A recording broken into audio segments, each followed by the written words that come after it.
Qué gusto saludarles, bienvenidos a Hechos de Impacto, soy José Toledo. Esta vez para analizar la situación del IES, hacia dónde va, cuál es el camino que debe seguir y por supuesto la orientación que les deben dar tanto el Consejo Superior del IES como las autoridades gubernamentales en general. Vamos a analizar esto con tres analistas, un analista económico, el economista Augusto de la Torre, también con el doctor Francisco Andino, ex ministro de Salud, y con el presidente de la Federación Médica del Ecuador, Wilson Tenorio. Bienvenidos a Hechos de Impacto.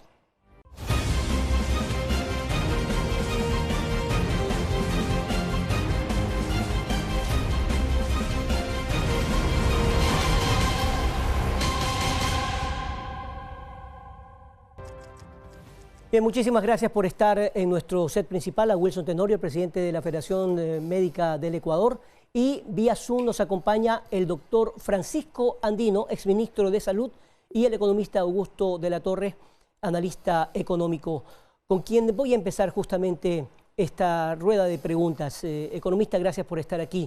Definitivamente la situación del IES siempre va a ser polémica, unos a favor, otros en contra, pero los afiliados al IES dependen justamente de la probidad de quienes la manejan y siempre van a depender exclusivamente de la atención permanente que ésta dé. Bien o mal, el IES existe.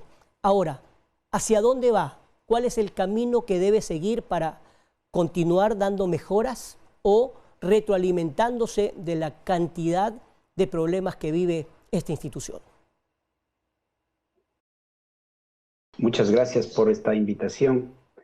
Mire, la problemática del Instituto de Seguridad Social en Ecuador es muy parecida a la problemática de instituciones comparables en otros países de la región.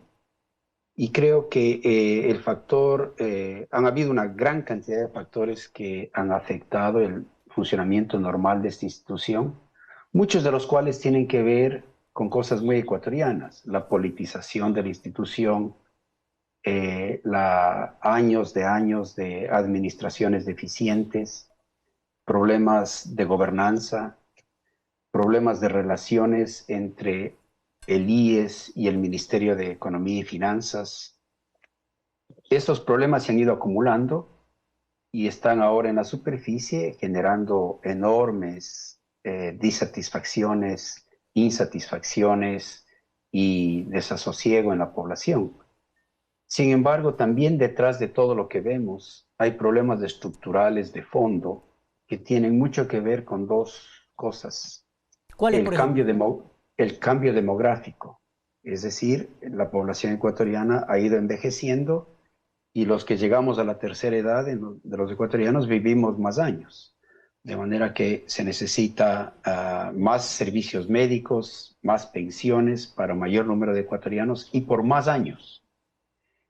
Y este cambio demográfico se ha traducido en problemas de viabilidad financiera para la institución, porque en la medida que hay el porcentaje de los afiliados que esté en la tercera edad va subiendo, los ingresos para la institución van disminuyendo en relación a los beneficios que debe prestar a una población creciente. Este problema último es un problema estructural que solo se puede reparar con cambio legal.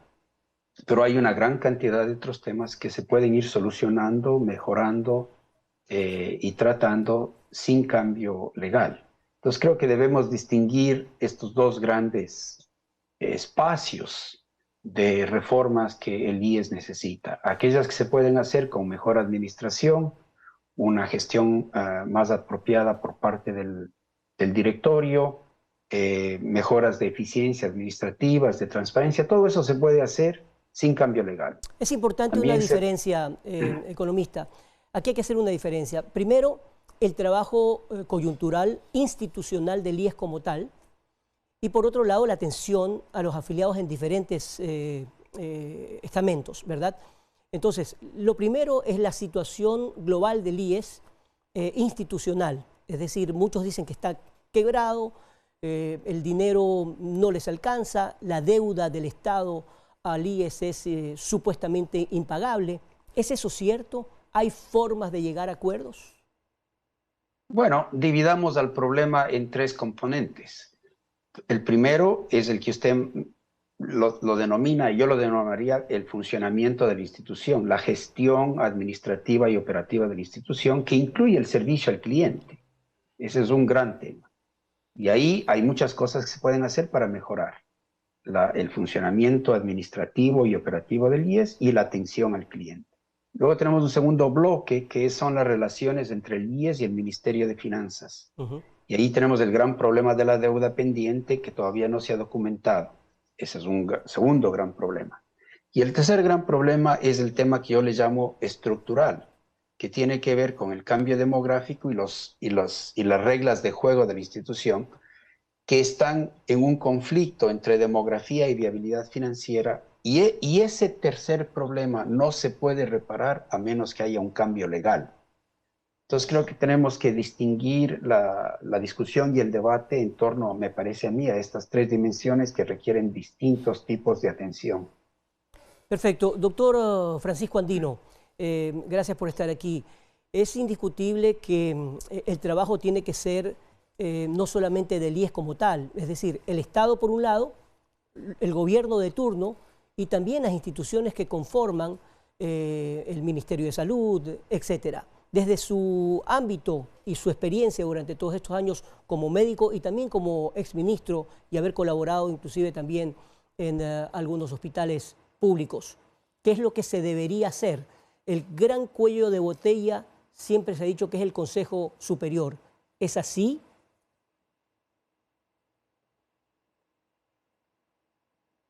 Doctor, no le escucho. Primero, un saludo cordial, José, a todos a quienes están en el panel. También a gusto, a los años de verlo, un gusto saludarlo, y también al presidente de la Federación, el doctor Wilson Tenorio. Quiero compartir algunos elementos fundamentales que ha dicho Augusto. Primero, la reforma legal y estructural del IES debe de imponerse, y eso tiene que haber una agenda nacional, no solamente desde el punto de vista del interior del IES, sino también de la Asamblea Nacional y de saber qué significa el IES dentro de nosotros tenemos más del 14% del Producto Interno Bruto que se genera precisamente en ese sentido y que casi es entre el 60% del presupuesto general del Estado, es decir, del gobierno nacional. Por lo tanto, es necesarísimo que nosotros sepamos que lo que se trabaje en el IES se está trabajando fundamentalmente en un razonamiento de gobierno, de Estado. Por otro lado, también compartir lo que ha dicho Augusto, que es precisamente ponernos de acuerdo en la deuda.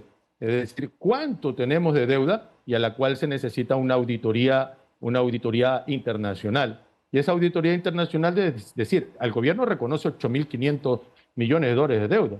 Hay grupos de trabajadores que hablan de 16.000.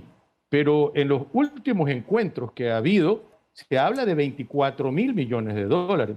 Y eso significa que es un hueco bastante grande que dentro del marco del espacio actuarial siempre va a afectar a la institución. Por otro lado, debe tener un inventario general, amplio, porque hay muchos bienes que están en desuso y que verdaderamente no están ni siendo activados por la misma institución, y por otro lado, no está siendo parte de la garantía. Lo que podemos estar en coincidir con Augusto sería la edad. Entonces, claro, nosotros no hemos crecido en más de una década en la expectativa de vida al nacer, y eso es engañoso, lo que nos han referido de toda la época perdida, de los 10 años y los 14 años de la época perdida, porque la expectativa de vida al nacer en el Ecuador es de 75 años.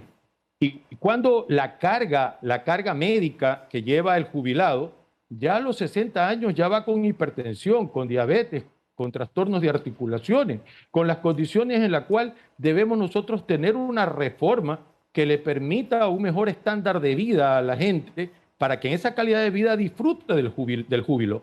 La jubilación es el júbilo. Por lo tanto, cuando queremos nosotros incrementar la edad de jubilación, le estamos diciendo, llega muerto y no vas a tener un estado de producción, porque el PEA, la población económicamente activa, debe de ser la que esté mayormente afiliada para sostener la pirámide actuarial en el futuro. Doctor Pero Andino, tu primer... perdón Sí. que le interrumpa. A ver, todos estos cambios estructurales que hablaba también Augusto de la Torre y usted que coincide, tienen que ver con cambios estructurales que van, por un lado, por las disposiciones que debe adoptar el Consejo Superior del IES. El presidente de la República hizo cambios muy importantes en estos últimos meses, cambios estructurales dentro del Consejo que no se habían visto hace más de 12 años, por un lado. Y por otro lado, depende de lo que ocurra en la Asamblea para justamente cambiar las leyes. Ese cuello de botella termina siempre en la parte política. Mire usted que inclusive han acreditado una gran cantidad de organizaciones fantasma, donde prácticamente ahí viene y concurre a otros actores que refieren que debemos reformular la ley en el artículo 28 y en la forma de selección. Ahora, ahí viene el gran debate de ahí llevarlo a una consulta popular. Los afiliados que aportan son 2 millones, el Seguro Social Campesino 1.200.000 aproximadamente, que esos son temas que también tenemos que transparentar. Al final estamos atendiendo a 9 millones de afiliados en salud y obviamente 1.200.000 donde no se participa del Estado del Gobierno en el 40% de las enfermedades catastróficas que deben corresponderle a él, pero tampoco se atienden de forma estructurada el Sistema Nacional de Salud, que el artículo 360 de la Constitución nos lo dice. Debemos generar y construir el sistema público de salud donde prácticamente estas aberraciones pueden cortarse, sin decir que políticamente afecta derribar lo que ya hizo el gobierno de Correa, es decir, poner a los hijos de los afiliados y a los cónyuges dentro del marco de la atención sanitaria, donde prácticamente no tenemos inclusive prestaciones limitadas, son ilimitadas, prestaciones limitadas, afiliados limitados y un cálculo actuarial que no estamos ahí de acuerdo, que no puede ser soportado dentro del Instituto Ecuatoriano de Seguridad Social. Perfecto. Doctor Wilson Tenorio, ¿cuál es el papel que cumplen los médicos dentro de esta cadena de valores y del trabajo conjunto entre, como hemos mencionado, el Estado como tal, el Ministerio de Salud y los médicos en general? ¿Cuál es la visión que tienen ustedes del IES? Nuestra visión, gracias por la invitación y obviamente con tan importantísimos panelistas, la seguridad social tiene que ir hacia un cambio estructural, técnico, administrativo. Debemos recordar que la salud no es estática, es dinámica, que los procesos van cambiando y que tenemos que identificar plenamente que el alma y la razón de ser son la vida de nuestros usuarios, definitivamente. Que tenemos que, obviamente también, y en esto creo que hemos de coincidir con los compañeros, en la lucha contra la corrupción, fortalecer la institución, que hay que hacer cambios de manera progresiva, respetando las normas técnicas e institucionales, obviamente. Para el próximo año, conocemos que existe un déficit de 800 millones. Necesitan por lo menos un salvataje de 500 millones para poder seguir actuando. De lo contrario, esta cuestión se va a ir hacia la debacle totalmente. Entonces, hoy más que nunca se necesita decisión política y la sostenibilidad de buenos funcionarios. El doctor Andino, excelente gerente, y sin embargo, en algún momento se había interrumpida una brillante gestión a la cual la Federación Médica había venido respaldando. Yo digo, más allá de nombres, más allá de las postulaciones, más allá de los temas políticos, hay que tener una visión social. A la larga, lo que buscan los afiliados es tener atención. ¿Qué busca una persona que es un afiliado y que tiene un problema médico, de salud, perdón? Lo que busca es una atención rápida. Lo que busca es que le atiendan bien, que tengan medicinas correctas. Ahora, en muchos casos, el IES ha actuado de una forma extraordinaria.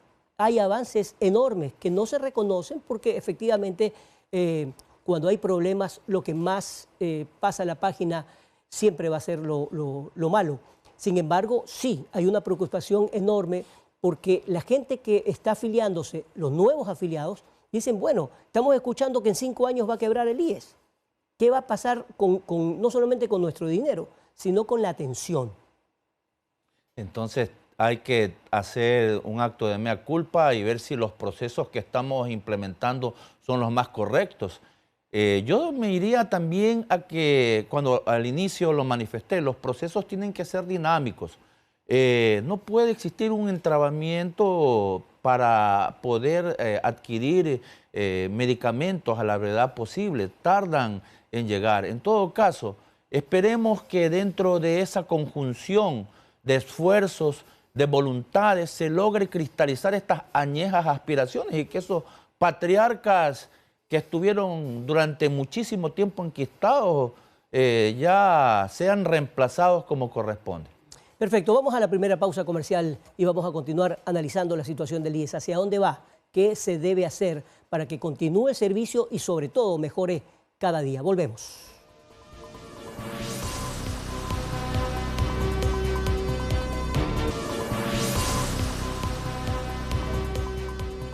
Bien, continuamos con más de Hechos de Impacto, analizando la situación del IES. Economista Augusto de la Torre, el IES, si es que fuese manejado con una gobernabilidad apolítica, es indiscutible que estaría mejor. Pero eso es lo que nosotros añoramos. ¿Cómo hacerlo o convertirlo en realidad? El problema de gobernanza. Es decir, que más allá de que un político vaya a cualquier cargo, en lugar de estar primando sus intereses, vele por los afiliados. Se supone que el Consejo Nacional o el Consejo Superior del IES tiene que encargarse de aquello, pero no puede ser el único ente porque también es político. Así es, la politización de la institución ha sido un cáncer. Despolitizarla sin un cambio legal me parece que va a ser difícil. ¿A qué cambio legal se refiere? Es la segunda vez que lo digo. Necesitamos tener una propuesta del nuevo marco legal para el funcionamiento de nuestro sistema de salud y de nuestro sistema de pensiones. ¿Que debería ir por dónde? Ahora, a mí me gustaría hacer una pregunta a mis contertulios aquí que a mí me parece muy relevante. En todos los países en los que yo he podido trabajar, en toda América Latina, los sistemas de salud del gobierno, del Estado, están separados de los sistemas de pensiones. Exacto. Típicamente, si uno va a Perú, hay una entidad para pensiones que es la ONP y hay una entidad que se encarga del sistema de salud pública. Acá en Estados Unidos hay el Medicare que se encarga del sistema de salud y hay el Social Security que se encarga del sistema de pensiones. Ecuador es una excepción en el mundo, pues puso bajo el mismo techo la política de salud pública y la política de pensiones. Y eso a mí me parece que es un plato demasiado pesado. Creo que un directorio y una administración que se encargue de estos dos grandes temas de política pública tiene demasiado. Me parece a mí que una de las preguntas que tenemos que hacernos los ecuatorianos es que si no vale la pena volver al sistema que teníamos hace algún tiempo, donde teníamos la caja de pensiones por un lado y el sistema de salud por otro lado, con dos distintas instituciones. Si separaríamos los dos temas, creo que podríamos empezar a aclarar las cosas, porque la gobernanza que necesita un sistema de pensiones es distinta que la gobernanza que necesita un sistema de salud. La experticia involucrada en los temas de salud es muy distinta que la experticia involucrada en los temas de pensiones. Y desde el punto de vista del ciudadano, el ciudadano necesita saber lo uno y lo otro. Ahora, al ciudadano le deducen de su sueldo un monto que va a 5 distintos fondos. Una parte va a pensiones, otra parte al fondo de reserva, otra parte va al fondo de cesantía, otra parte al fondo de desempleo, otra parte al fondo de salud. El ciudadano no sabe cuánto va a dónde y tiene todo una gran opacidad. Entonces, a mí me parece que desde el punto de vista de la reforma legal de la que yo estaba hablando, una primera pregunta que tenemos que hacernos es si al Ecuador no le convendría ir a una división de funciones desde el punto de vista de la política pública. Una institución para pensiones y otra para salud, con reglas de juego apropiadas para cada caso. Bueno, hablando de reglas de juego, recordemos que ya hubo una intención de cambiar la situación del IES y volver algo similar a lo que ocurrió con los AFPs allá en Chile. Sin embargo, eso pues no cuajó. Y después de tantos años, inclusive en Chile, ellos se vieron obligados a un recambio porque se encontraron con una burbuja. ¿Eso es lo que le podría convenir al Ecuador o no? O más bien, redistribuir la posición del Consejo Superior para que sea apolítico, es decir, que no dependa exclusivamente de un gobierno y que más bien se maneje de manera técnica como debería ser la medicina en general o la salud. Bueno, otra vez usted empezó hablando del caso de Chile con el sistema de AFPs. Eso no es salud. En Chile el sistema de AFP se aplica solo a pensiones. Chile tiene un sistema de pensiones que tiene sus problemas en torno al ahorro de la población administrado por las AFPs. Chile tiene, por otro lado, otra institución dedicada al tema de salud. Yo creo que en el Ecuador pedirle a un director del IES que vea tanto los temas de pensiones como los temas de salud me parece que es excesivo. Entonces, a mí me gustaría proponerles a los ecuatorianos y preguntarles a mis contertulios si tal vez no deberíamos seriamente considerar separar, o sea, hacer un cambio legal para que el IES tenga otro nombre. Perfecto, vamos a las respuestas entonces. ¿Qué opina usted, doctor Estamos Tenorio? totalmente de acuerdo porque desde el 2013 hasta nuestros días, de 9.000 afiliados iniciales, de 9.000 servidores, perdón, a 34.500 que tenemos en la actualidad, el seguro como botín político y de administraciones a veces no tan acertadas. Esperemos que en algún momento exista, vuelvo y repito, esa decisión política de poder querer cambiar las cosas. Doctor Francisco Andino. Conecte el audio, por favor. Totalmente de acuerdo con lo expresado, totalmente de acuerdo. No se puede manejar, además, de que la aberración se encuentra precisamente en la atención sanitaria. Entonces, el Estado, como tal, el gobierno, en la época pasada, se deshizo de un problema de cerca de 9 millones de personas. Y es decir, el 50% de la población a atenderse médicamente con cerca de 2.000 millones de dólares, con un desfase y un hueco presupuestario de este año de 500 millones de dólares, que es inverosiblemente no manejable. El 50% de la atención sanitaria en medicación se va en enfermedades catastróficas. Mire usted, solamente tomando en consideración el Teodoro Maldonado Carbo, para el hecho de 4 pacientes hemofílicos invierte 2 millones de dólares de los 50 millones de dólares de su presupuesto en medicamentos. Es decir, 4 pacientes. Y el Estado y el gobierno, ¿dónde está? Entonces la aberración debe de ser es una política sanitarista donde tengamos un sistema previsional de salud, que es nuestra propuesta como foro permanente de la salud, y este sistema previsional se coyunturan los 4 subsistemas más importantes, y es ISFA, ISPOL y MSP.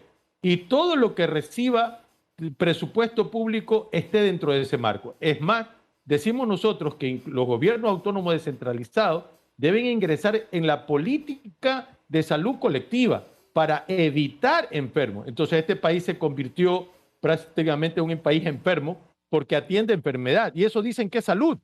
Entonces, salud es evitar que la gente se enferme y así tratar de tener una población más sana, y esto también corregiría la aberración del tema de jubilación con las edades donde prácticamente la gente ya llega con bastón. Entonces, lo que sí determina aquí es 3 cosas más en ese marco, en ese sentido.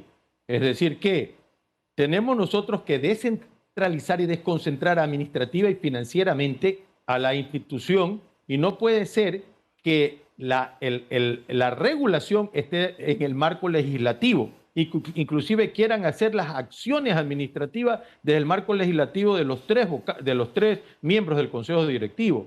Por ejemplo, la resolución 535, que la generó Richard Espinosa en el 2016, es una resolución que fue prácticamente impuesta para controlar todo el espacio del Seguro Social, inclusive el espacio sanitarista.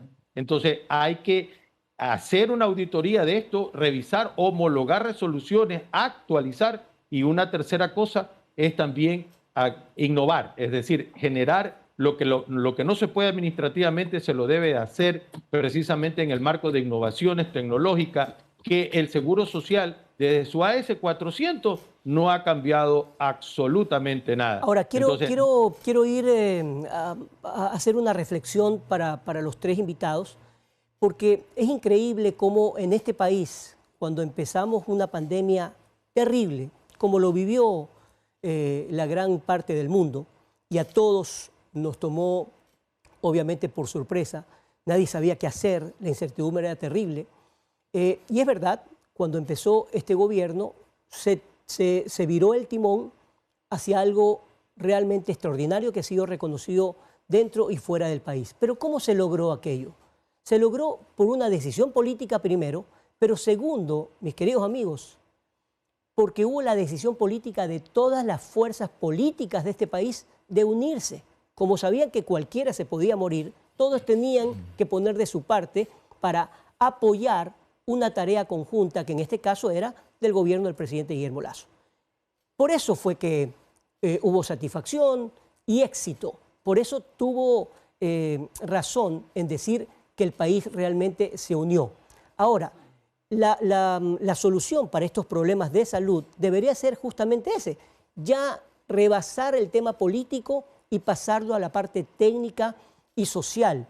Esos cambios estructurales obedecen a una consulta popular, es decir, ya ir al más alto grado de lo que significa la opinión pública. Augusto, por favor, luego Francisco Andino y doctor Tenorio.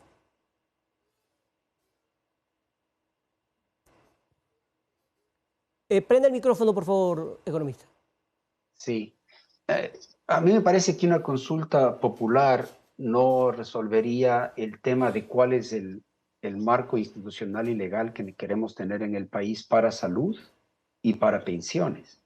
Eso requiere un trabajo intenso de formulación de un proyecto legal. Hay distintos modelos de salud pública en el mundo, pero lo que uno aprende, acaba de decirlo aquí el doctor con toda claridad, es que los sistemas de salud pública del mundo que mejor funcionan tienen un elemento importante de descentralización en la prestación de servicios. Quizás hay un solo asegurador público, pero el asegurador no necesita él mismo tener hospitales, equipos y médicos. El asegurador puede asegurar y trabajar con toda la capacidad de prestación de servicios de salud que tiene la nación y organizarlos, ordenarlos. Por ejemplo, usted va a Suecia, Suecia tiene un sistema de salud público enorme, un solo asegurador, pero los prestadores de servicios de salud son privados, pero el asegurador los organiza. El asegurador se asegura de que el costo de las medicinas sea el más bajo, de que el número de laboratorios distribuidos en el país sea apropiado, de que ciertos hospitales se especialicen en ciertos tipos de enfermedades complicadas, de que haya centros de salud regados en todo el país para la gente pobre, etcétera. Un gran asegurador público que administre bien la cosa no necesita centralizar todo y ser dueño de todos los equipos, de todos los quirófanos, de todos los ¿Y para laboratorios. usted quién debería administrar, por ejemplo, los hospitales? Bueno, todo depende de cómo se organiza el sistema. Yo no tengo una varita mágica y me gustaría consultar con los expertos en salud, pero lo que yo he podido escuchar y aprender a través de mi trabajo en el Banco Mundial y en los países es que los sistemas de salud más exitosos necesitan tener una combinación de calidad y atención al cliente, por un lado, y por otro lado, de eficiencia administrativa, financiera y operativa. Y parece ser que el mundo está yendo hacia estos sistemas en donde los países tienen un gran asegurador público para todos los ciudadanos, es el asegurador, pero el asegurador trabaja en la prestación de servicios en una red muy rica y bien armada, con contratos que reduzcan los problemas de corrupción y que mejoren los problemas y que mejoren el servicio al cliente. Entonces, ese es un modelo a considerar, que Sí. es una combinación público-privada que ha funcionado en otros países, pero en el Ecuador necesitamos tener una discusión sistemática, bien armada, de qué sistema de salud pública queremos tener. ¿Cuál es su opinión, doctor ahora, Andino, sobre esta visión? Me gustaría que permítame simplemente todos. decir que ahora tenemos un sistema muy fragmentado. Tenemos el Ministerio de Salud y tenemos el IES. Usted va a un pueblito en el Ecuador y encuentra un hospital del IES, un hospital del Ministerio de Salud Pública y unos privados, todos duplicándose. Duplicando, exactamente. Doctor Andino. Bien, antes de pasar a contestar la pregunta, sí me quedaba algo en el tintero y era el tema de las dos cosas que decía Augusto con relación a la administración del tema de salud, del tema de prestaciones, pero aquí también hay el sistema del banco, ¿no? El BIES es otro paquete más que genera más conflictos todavía. Vamos a tocar eso más adelante, claro que sí. Es decir, el banco más grande del Ecuador es el BIES. Pero lo que en ese sentido yo sí iría a la consulta popular y pedirle más bien al presidente de la Federación enviar documentos en la que no hablar sobre el tema de condiciones de cómo administrar, no, sino de tres cosas fundamentales.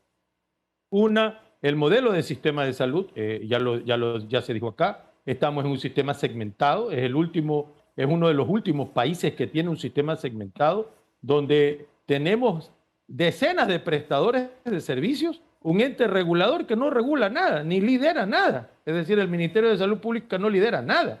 Y a la larga sí necesitamos construir la política pública de salud. Y la política pública de salud tiene que ser construida en el marco de lo que quiere la mayoría de nosotros teorizamos que queremos un modelo de sistema previsional tipo Bismarck, que ese es nuestro modelo, tipo Bismarck, como lo tiene Europa, como lo tiene España, lo tiene Alemania. ¿En qué consiste, por ejemplo? Me gustaría que usted lo detalle. Que a la larga los tributos, que es para retribuir, así como los presupuestos que tienen que establecer, están en el marco de la gobernanza para la entrega de recursos a lo que significa lo más preciado que es la salud. Entonces, imagínense en España, tienen gobiernos autónomos y cada gobierno autónomo regula precisamente su sistema, pero tiene un modelo nacional, que eso es lo que hay que debatir. El otro punto es el modelo de gestión, que tiene que ser descentralizado y concentrado, que hemos dicho, y el otro, el modelo de atención. Nosotros hemos priorizado aquí el modelo biologista, y ese es un modelo que gasta muchos recursos y que no ahorra y que no genera nada más que reparar los daños. Hablamos de cáncer y en cáncer nosotros decimos, ¿cuándo vacunamos contra el virus del papiloma humano que te genera un número de cáncer similar al de mama? Es decir, entonces, ser preventivo, se refiere a eso. Claro, cuando nosotros comenzamos al estudio genómico de los problemas catastróficos para evitar en las familias se tengan problemas a futuro y tratar de reducir el gasto de medicación y de reparación. Ahora, en la parte de administrar, cómo se administra la condición, aquí lo privado tiene un costo mayor, 2 veces más a lo que la administración pública lo tiene. Si esa divergencia tiene que ser no solamente en eficiencia, sino también en suficiencia, y suficiencia económica, y suficiencia que verdaderamente tenga, a más de la eficiencia, suficiencia, calidez de atención, que es lo que nos hace falta. Nos hace falta mucho en el sistema sanitario y esto no es cuestión de ministro, es cuestión de política de Estado y sí propondría yo una pregunta que vaya a la consulta popular. Me quedo con la parte de la prevención, además de todo lo que ha dicho el doctor Andino. ¿Cómo ir caminando hacia allá? ¿Cómo evitar justamente que lleguemos a las enfermedades catastróficas si no hay un trabajo conjunto que debe ser de Estado, no solamente del gobierno de turno? Bueno, estamos totalmente de acuerdo y de hecho la Federación Médica Ecuatoriana acoge la sugerencia del doctor Francisco Andino. Vamos a hacer la propuesta, ese es un compromiso muy serio y muy responsable. Nosotros estamos cansados ya de diagnósticos, los usuarios quieren soluciones, la salud ya no puede seguir esperando frente a un sistema fragmentado, como aquí se ha dicho. Está hablando ya en enero como sexagenario pasaré a ser parte, a engrosar las filas de esos jubilados de aquí de la República. Y en todo caso, pues, vamos a implementar, a impulsar en lo que más se pueda con una federación que hoy escucha y que obviamente dentro de lo que el día de hoy se ha establecido, este sistema provisional de salud. En algún momento escuché al doctor Andino hasta de una superintendencia de salud que puede estar controlando, que puede estar observando y sobre todo haciendo que las cosas sean y se cumplan de manera técnica en lo correcta. La salud debe ser ya no curativa, sino preventiva, como muy bien aquí se lo ha dicho. Vamos a ir a la pausa comercial, pero luego de la pausa comercial, que vamos a entrar también al tema del BIES, me gustaría que me respondan lo que dije con respecto a esa reflexión. Si todos nos unimos, es muy fácil, o al menos menos complicado, sacar adelante al país en materia de salud. Salud debería ser una política de Estado, así como debería ser una política de Estado la agricultura, por ejemplo, para hablar solamente de dos ejemplos, de cómo construir una política en donde no dependamos de un gobierno de turno, como hay o como ocurre en diferentes partes, por ejemplo, en los Estados Unidos o en países europeos. Volvemos después de la pausa comercial.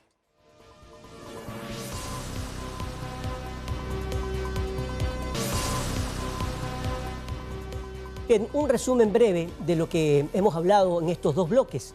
Y se han tomado temas muy importantes, no solamente coyunturales, sino estructurales, que es indudable que se necesitan cambios en materia estructural, quizá una consulta popular para tratar el modelo del sistema de salud y evitar la segmentación, construir una política pública de salud que beneficie, por supuesto, a todos. En ese sentido, ¿cuál es el papel que está cumpliendo la Federación Nacional de Médicos? Bueno, nosotros hemos entrado en un proceso de diálogo, tenemos una agenda que se ha consensuado con el Ministerio de Salud Pública. Esto no implica entreguismo o que hemos dado un cheque en blanco, nada de eso. Claro, dejemos la política a un lado. Exacto, estamos trabajando de la manera técnica para ver si existe equipamiento, si existe abastecimiento.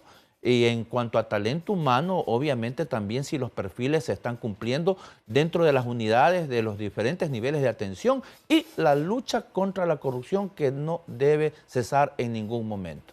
Ahora, todo el mundo habla de la lucha contra la corrupción, pero yo creo que tenemos que hacer un paréntesis de aquello. Si no cambian las leyes, primero, si no se hace un cambio estructural para saber cuál es el modelo de este sistema, ¿quién es el que tiene que intervenir? ¿Quién es el que nombra a los directores de los hospitales y en base a qué? Es decir, esa es parte de una política pública, doctor Andino. Sí, yo creo que en el tema de la política pública tiene que tener ejes y que debe de ser precisamente una política del cual exista una sostenibilidad.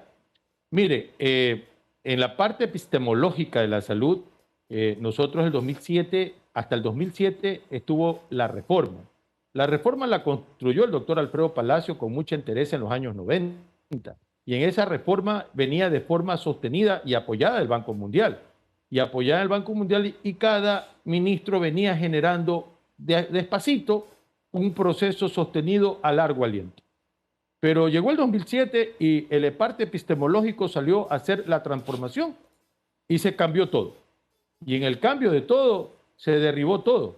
Y entonces hemos tenido una gran cantidad de eliminación de la institucionalidad que hay que reconstruirla. Y ahí tenemos que acotar que no hay formación de médicos, no existe, de forma sistemática, por supuesto, no existe el Instituto Nacional de Higiene y en tema de fármacos y de lo que consumimos es vital porque estamos consumiendo productos basuras que no están regularizados en forma laboratorial. Se desapareció la parte de la atención pública porque los epidemiólogos fueron descalonados en su concepto de ser SP12 y a la larga lo transformaron en SP9. Bajándole los recursos y migraron los epidemiólogos. Es decir, hay que volver a ese sistema.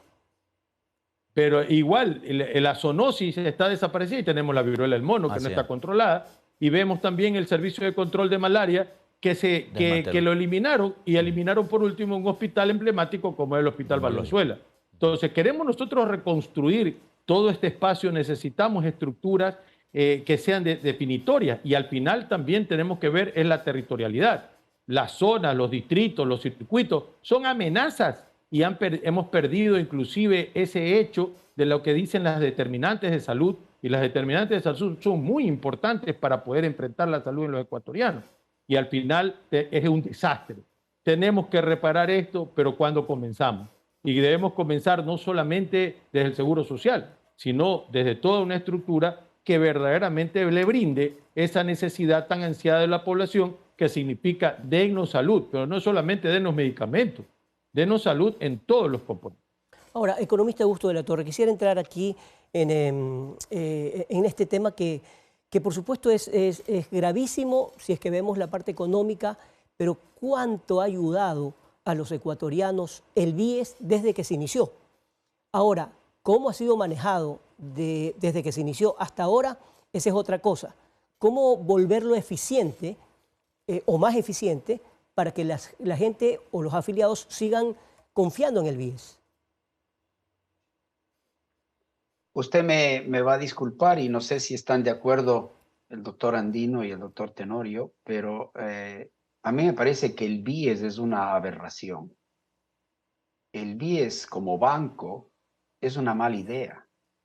Antes de la creación del BIES, lo que había eran simplemente unos fondos de reservas que se acumulaban por razones de excesos de contribuciones frente a las prestaciones de servicios. Entonces, había un fondo de salud, un fondo de cesantía, un fondo de pensiones, y cada uno de esos fondos tenía un comité de inversiones pequeñito que decidía, a la luz de las funciones y las responsabilidades de ese fondo, decidía cómo invertir esos recursos.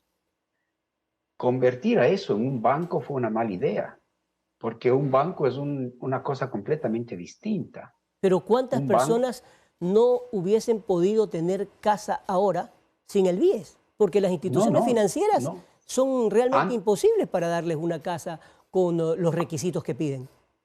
Antes del BIES ya habían créditos hipotecarios a los afiliados. Siempre hubo. Mi padre, mi abuelo construyeron sus casas con créditos hipotecarios del IES, pero no se necesita tener un banco para invertir parte de los recursos de la institución en créditos hipotecarios. Creo que deberíamos volver a un arreglo institucional mucho más simple, entender el propósito de estos fondos y administrarlos bien y de la manera más eficiente ¿Y qué tan fácil posible. sería cambiar de este sistema a lo que usted se refiere? Es cuestión de volver al pasado en esa administración. Mi padre fue miembro del directorio del IES en su tiempo, en los años 80, y recuerdo que en ese tiempo los fondos, el fondo de pensiones, el fondo de salud, tenían 2 o 3 personas calificadas, encargadas de ser el comité de inversiones. No se necesita un banco para eso. De hecho, el BIES es un mal banco porque la tecnología bancaria requiere una experticia de banco. Cómo origino los préstamos, cómo los cobro, etcétera, etcétera. Esa fórmula de tener un banco fue una exageración. Lo único que se necesita es tener un comité de inversiones bien armado para administrar los distintos fondos que el IES administra, que son creo como 5 o 6 fondos.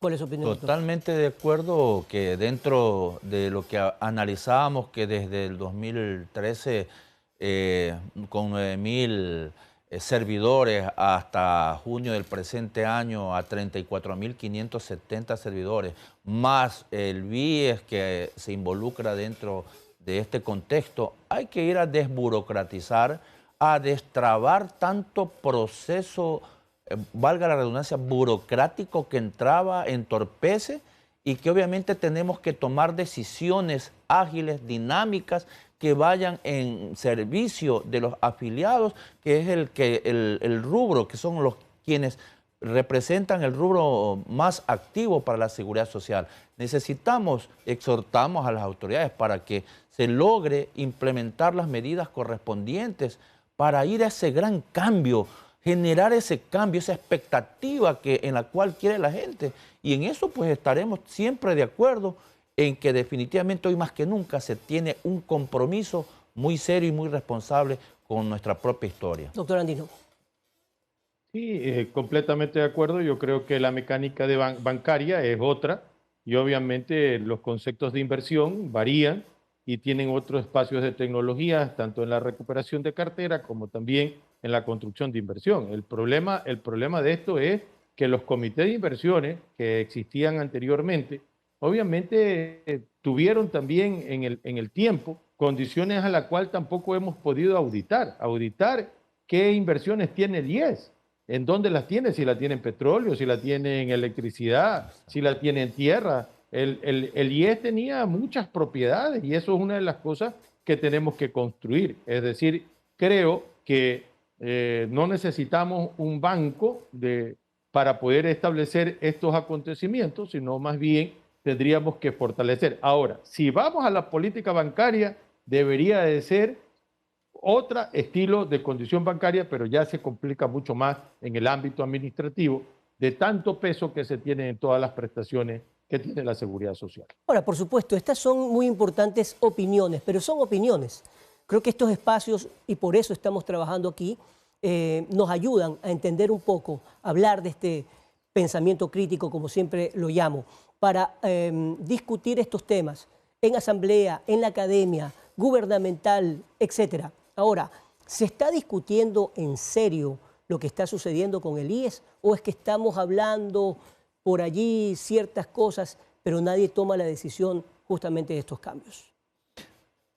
Formamos parte como Federación Médica Ecuatoriana del gobierno sectorial de salud que preside el vicepresidente de la República, en la cual pues, están representados todos los entes, las Fuerzas Armadas, la policía y todo eso.